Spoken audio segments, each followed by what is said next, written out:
Matthieu chapitre 11, verset 28. Venez à moi, vous tous qui êtes fatigués et chargés, et je vous donnerai du repos. Prenez mon joug sur vous et recevez mes instructions, car je suis doux et humble de cœur, et vous trouverez du repos pour vos âmes, car mon joug est doux et mon fardeau léger. Le Seigneur l'Éternel m'a ouvert l'oreille, et je n'ai point résisté. Je ne me suis point retiré en arrière. Ésaïe chapitre 50, verset 6. J'ai livré mon dos à ceux qui me frappaient et mes joues à ceux qui m'arrachaient la barbe. Je n'ai point dérobé mon visage aux ignominies et aux crachats. Verset 7. Mais le Seigneur, l'Éternel, m'a secouru. C'est pourquoi je n'ai point été déshonoré. C'est pourquoi j'ai rendu mon visage semblable à un caillou, sachant que je ne serai point confondu. Verset 8. Celui qui me justifie est proche. Qui disputera contre moi? Comparaissons ensemble. Qui est mon adversaire? Qu'il s'avance vers moi. Verset 10. Quiconque marche dans l'obscurité et manque de lumière, qu'il se confie dans le nom de l'Éternel et qu'il s'appuie sur son Dieu. Luc chapitre 22, verset 44. Étant en agonie, il priait plus instamment et sa sueur devint comme des grumeaux de sang et tombait à terre. Le sang de Jésus a coulé par amour pour toi, pour moi. Il a été flagellé. Il a livré son doigt à ceux qui le frappaient et ses joues à ceux qui arrachaient sa barbe. Il n'a pas dérobé son visage aux ignominies et aux crachats. Ils ont percé ses mains et ses pieds. Ils l'ont cloué sous la croix. Une couronne d'épines a été enfoncée sur sa tête. Il a souffert terriblement. Il a fait tout cela pour nos péchés. 1 Pierre chapitre 2, verset 22. Lui qui n'a point commis de péché, et dans la bouche duquel il ne s'est point trouvé de fraude. Lui qui injuriait ne rendait point d'injure, maltraité ne faisait point de menace, mais s'en remettait à celui qui juge justement. Lui qui a porté lui-même le péché en son corps sur le bois, a fait comme mort au péché, nous vivions pour la justice. Éphésiens chapitre 5, verset 1. Devenez donc les imitateurs de Dieu, comme des enfants bien-aimés, et marchez dans la charité, à l'exemple de Christ qui nous a aimés et qui s'est livré lui-même à Dieu pour nous, comme une offrande et un sacrifice de bonne odeur. 1 Pierre 2, verset 21. Et c'est à cela que vous avez été appelés, parce que Christ aussi a souffert pour vous, vous laissant un exemple, afin que vous suiviez cette trace. 1 Pierre 3, verset 9. Ne rendez point le mal pour le mal, ou injure pour injure. Bénissez au contraire, car c'est à cela que vous avez été appelés, afin d'hériter la bénédiction. Proverbe chapitre 17, verset 13.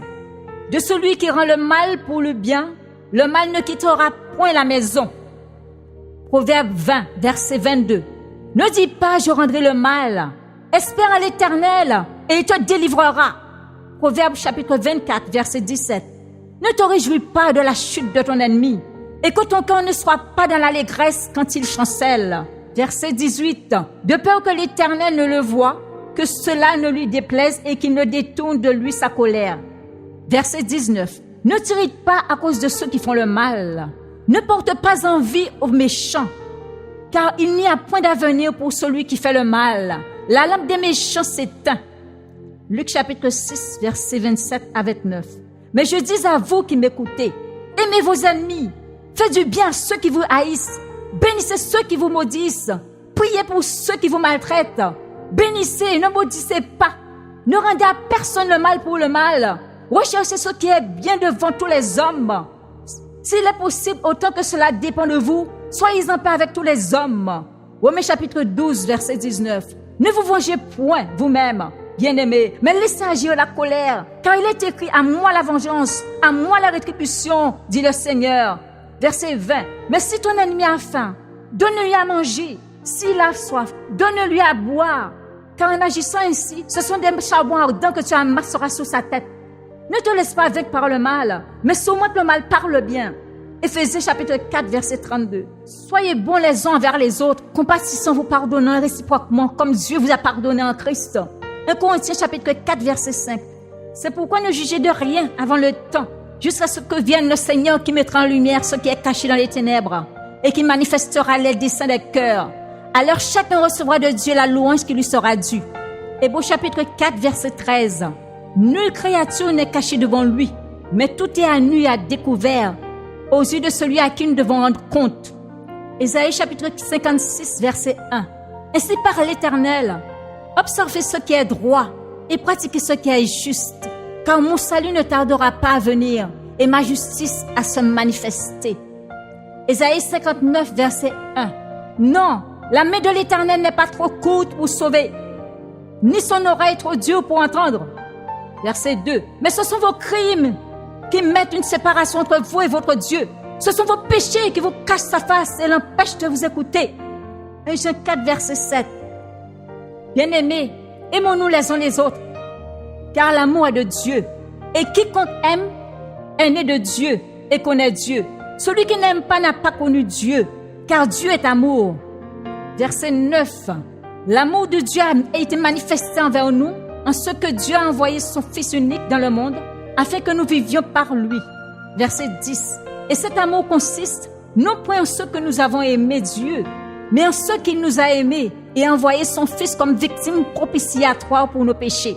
Verset 11. Bien-aimés, si Dieu nous a ainsi aimés, nous devons aussi nous aimer les uns les autres. Matthieu chapitre 22, verset 35. Et l'un d'eux, docteur de la loi, lui fit cette question pour l'éprouver. Maître, quel est le plus grand commandement de la loi? Jésus lui répondit, tu aimeras le Seigneur ton Dieu de tout ton cœur, de toute ton âme et de toute ta pensée. C'est le premier et le plus grand commandement. Et voici le second qui lui est semblable.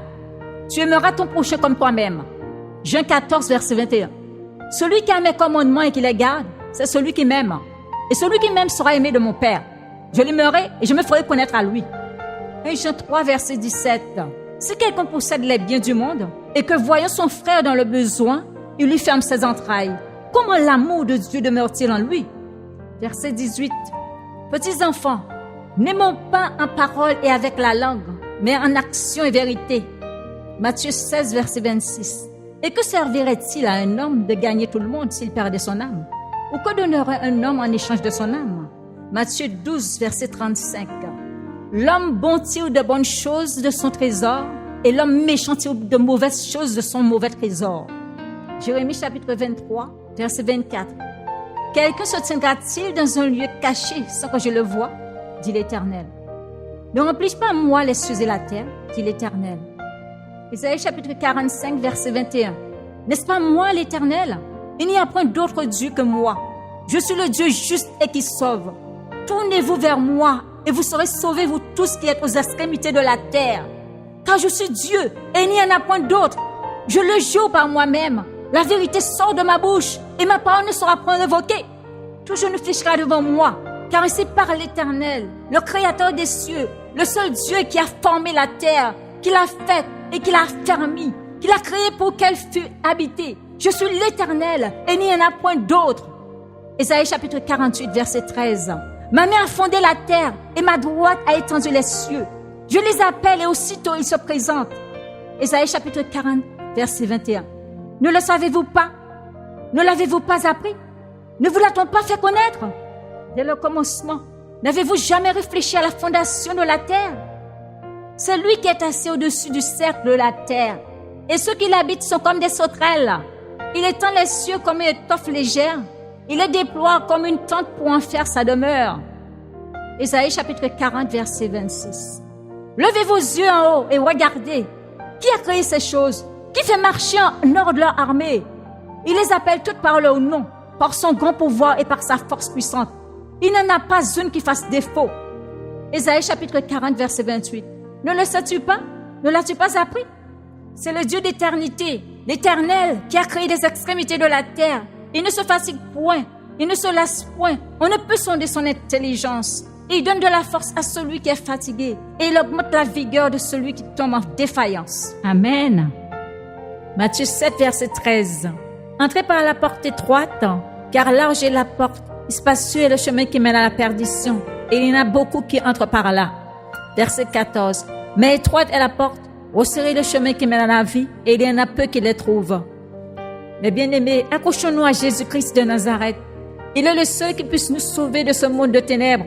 C'est le grand et puissant rocher, le Seigneur des seigneurs, le roi des rois, l'alpha et l'oméga, le tout-puissant. Restons attachés à sa parole, la lire quotidiennement, la méditer avec l'aide du Saint-Esprit. la mettre en pratique.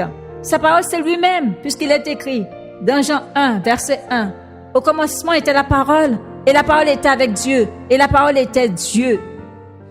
Il est écrit dans Matthieu 7, verset 26. Mais quiconque entend ces paroles que je dis et ne les met pas en pratique sera semblable à un homme insensé qui a bâti sa maison sur le sable. Son sang a coulé pour nos péchés et il a souffert terriblement pour que nous soyons libres en lui. Il a pris nos malédictions afin que nous ayons la bénédiction.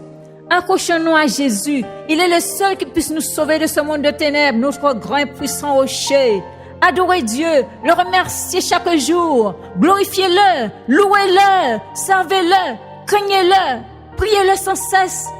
Donnez-lui la première place, car il est le chemin, la vérité et la vie. Amen.